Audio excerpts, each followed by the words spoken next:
大家好，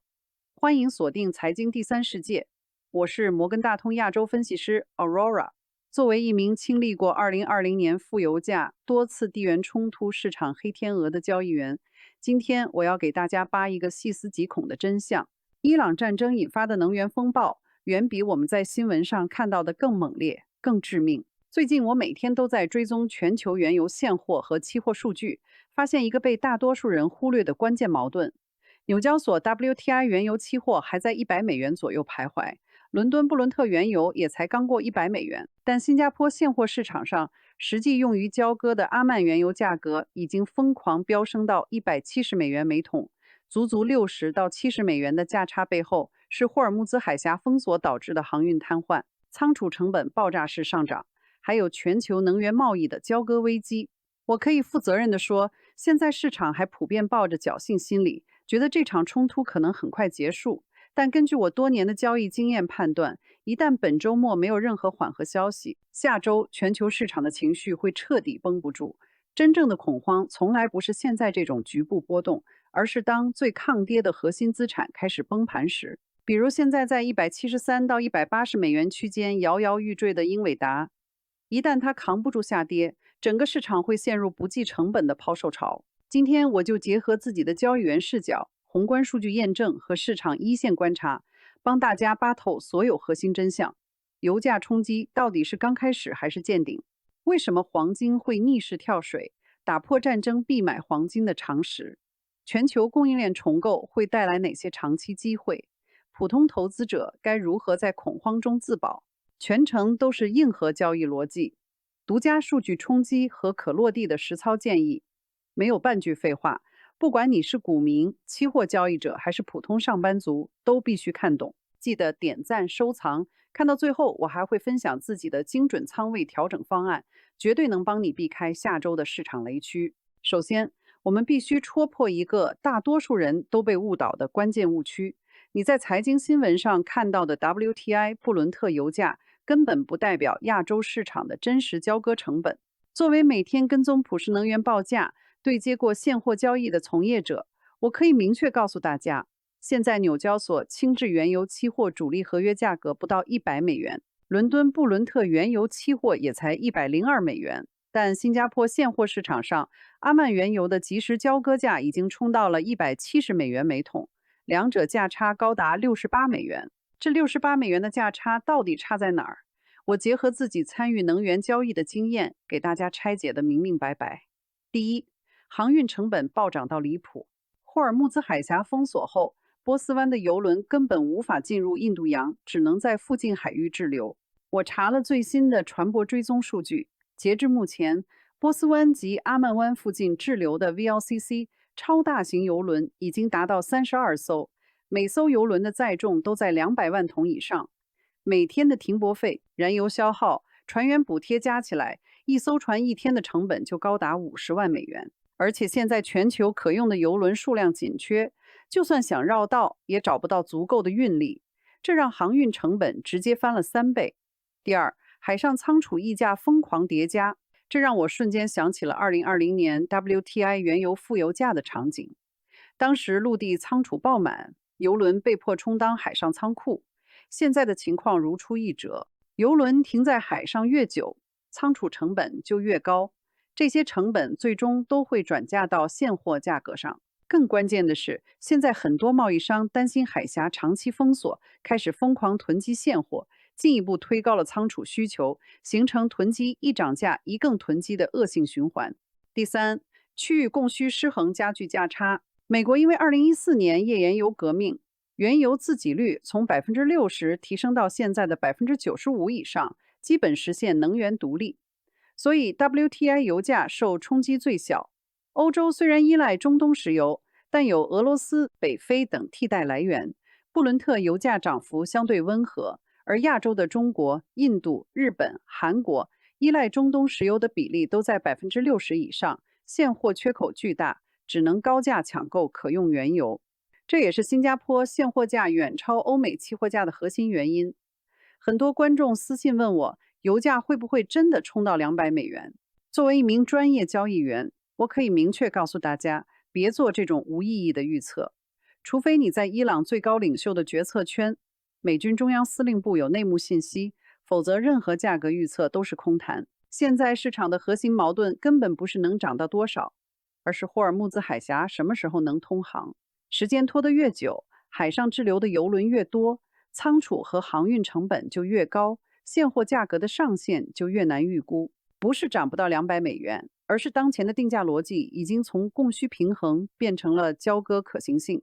这种情况下，价格完全可能脱离基本面，进入失控区间。聊完油价，再看金融市场。现在的波动只是开胃菜，真正的恐慌还没到来。根据我近10年的交易经验判断，当前市场还普遍抱着侥幸心理，觉得冲突可能是短暂的，所以波动率还没完全释放到所有资产中。什么是真正的恐慌？我给大家一个交易员的黄金判断标准：当市场上最不该跌的核心资产开始崩盘时，才是恐慌真正降临的信号。现在我们看到的是什么？英伟达股价在173到$180区间摇摇欲坠。作为 AI 产业链的绝对龙头，过去1年，它凭借强劲的业绩和行业垄断地位，一直是市场的压舱石。就算大盘波动，它也能逆势上涨。但最近半个月，它的换手率从日均1.2%飙升到3.5%，资金出逃迹象明显，每天都在测试下方支撑位。除了英伟达、苹果、微软这些核心科技股也出现了类似的疲态，股价在高位横盘震荡，成交量持续萎缩，这都是危险的信号。一旦这些核心资产扛不住下跌，就意味着市场情绪彻底崩溃，所有资产都会陷入不计成本的抛售，到时候就不是选对板块的问题，而是能不能保住本金的问题。我之所以判断下周可能爆发恐慌，核心是看到了3重风险叠加的致命组合，这也是我最近一直让身边朋友控制仓位的原因。第一，宏观流动性持续收紧，美联储从去年11月就开始加速 QT 缩表，当前缩表速度维持在每月950亿美元，全球美元流动性已经连续4个月净流出，市场资金面本就紧张。第二，产业端正在杀估值。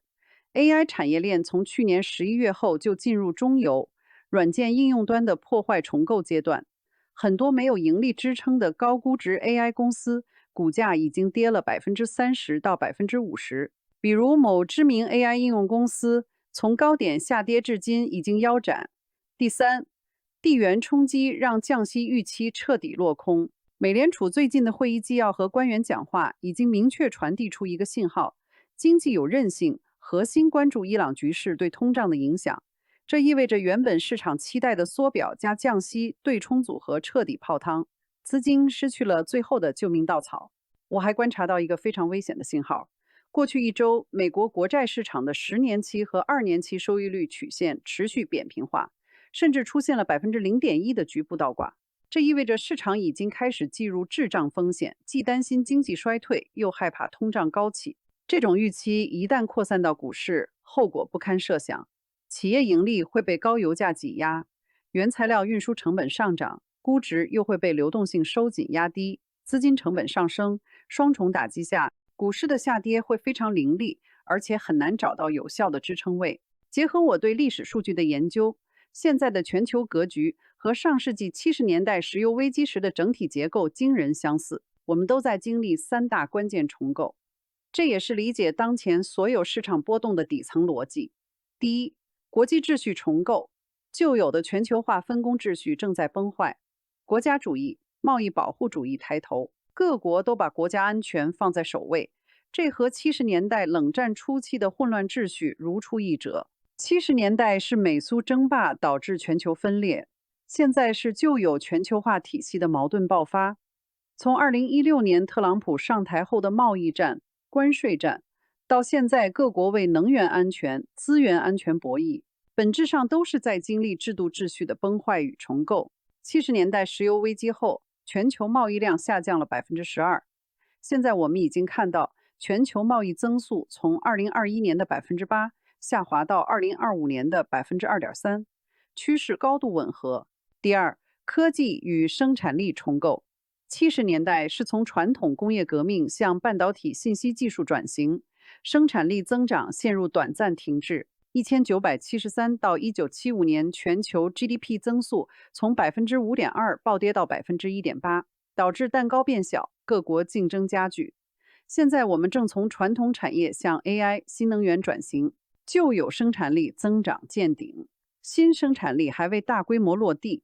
2023到2025年，全球 GDP 增速维持在2.5%左右的低位，和70年代的低增长、高竞争格局完全一致。第三，能源结构重构。70年代石油危机后，各国开始意识到不能过度依赖中东能源，纷纷寻求多元化供应。现在，霍尔木兹海峡封锁会加速这一进程。沙特已经启用了东油西输管道，当前这条管道的年输油量达到2000万吨，未来计划提升到4000万吨。阿联酋已经启动了新运河的可行性研究，预计投资120亿美元，规划长度35公里，一旦建成，将彻底绕开霍尔木兹海峡。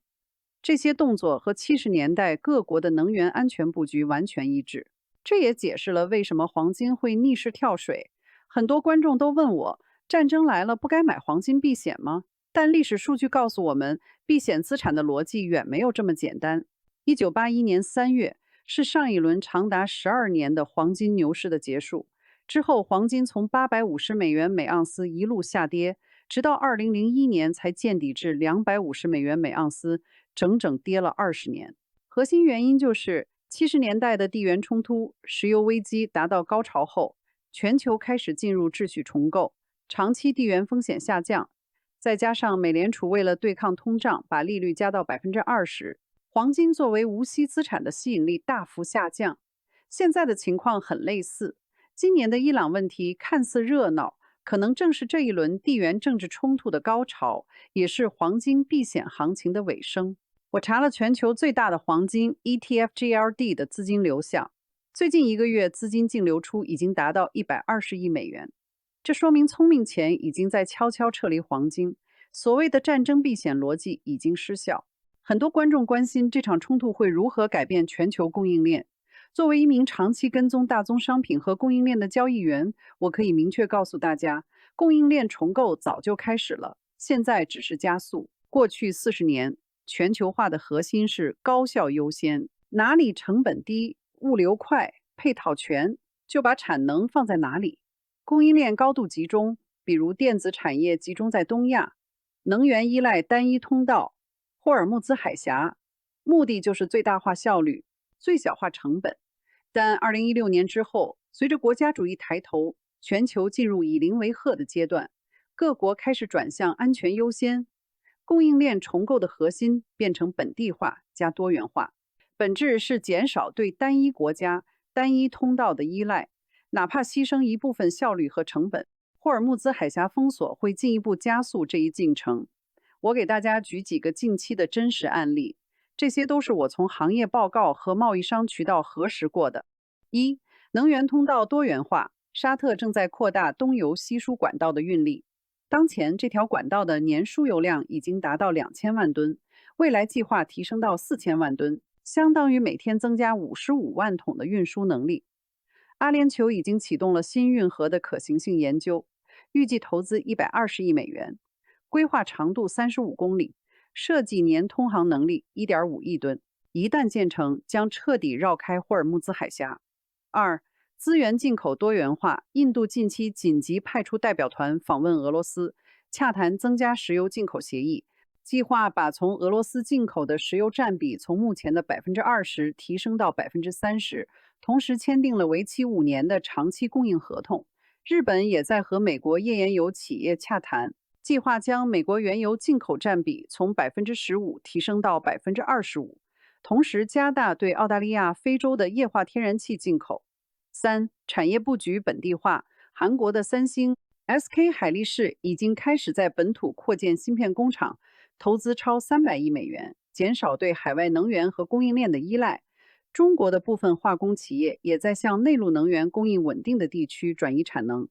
比如陕西、内蒙古等地，降低跨区域运输风险。四、战略性资源储备，美国、日本、德国等国近期都宣布增加石油、天然气储备。美国计划将战略石油储备从当前的6.5亿桶提升到7亿桶，日本则计划将液化天然气储备从90天提升到120天。这些变化不是未来才会发生，而是正在实时进行。对投资者来说，这意味着长期机会，能源运输管道、储能设备、本地化生产相关的产业，比如工业自动化、本土供应链配套，会迎来持续的政策支持和资金流入。这是地缘冲突背后的重构红利，值得大家长期关注。最后，结合我多年的交易经验和当前的市场判断，给大家整理了一份普通投资者的自保指南，都是能直接落地的策略。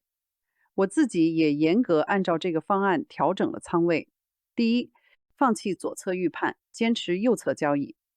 这是我交易生涯中最核心的原则。现在任何试图抄底做空的行为都是赌博，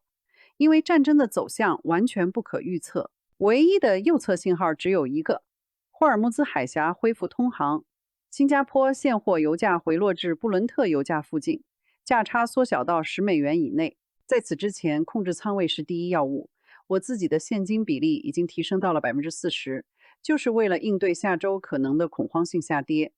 第二，远离高波动资产，规避顺周期板块。现在最危险的3类资产，一是依赖中东能源进口的制造业，比如化工、纺织、部分汽车企业，这些企业的原材料成本会直接飙升。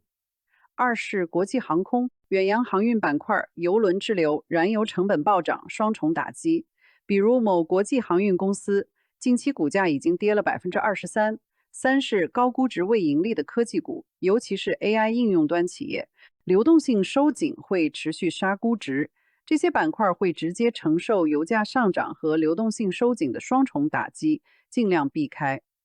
第三，以史为鉴，关注防御性资产，参考70年代滞胀周期的表现。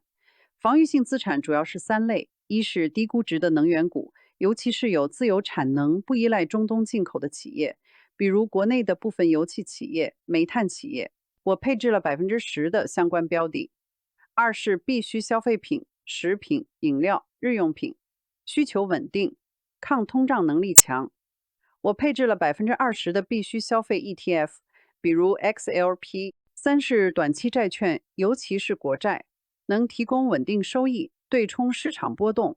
我配置了15%的国债基金。第四，不要迷信避险资产，黄金已经显现回调信号，我早就减仓了黄金 ETF， 现在只保留了5%的仓位作为对冲。美元虽然因为美国能源独立和避险需求相对强势，但也不能盲目追涨。毕竟美元走强会进一步压制新兴市场资产，现金为王不是指持有现金不动，而是保持流动性，等待明确的入场信号。第五，密切跟踪核心指标，我每天都会跟踪3个关键数据：一、霍尔木兹海峡的通航情况，可以通过船舶追踪网站实时查看；二、新加坡阿曼原油与布伦特原油的价差，通过价差可以判断现货紧张程度；三、英伟达等核心资产的股价走势，通过走势可以判断市场情绪。这些指标能帮助我们第一时间感知市场变化。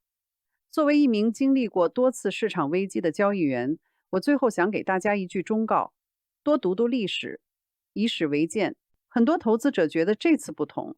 但实际上，历史上的每一次石油危机、地缘冲突，市场的反应逻辑都是相似的：恐慌、波动、重构、机遇。现在的市场波动本质是旧秩序崩坏，新秩序建立的阵痛。恐慌过后会迎来重构机会，但当下最重要的是活下来，而不是赚快钱。好了，今天的内容就聊到这里。总结一下我的核心判断：油价现货已经失控，$170的交割价反映的是通航危机和仓储成本飙升，市场侥幸心理还在，周末没有缓和消息。下周恐慌会指数级上升，当前格局类似70年代石油危机，供应链加速向安全优先重构，普通投资者要放弃预判，控制仓位，以史为鉴。你觉得周末会传来霍尔木兹海峡通航的缓和消息吗？下周英伟达等核心资产能扛住下跌压力吗？你已经配置了哪些防御性资产，或者调整了多少现金比例？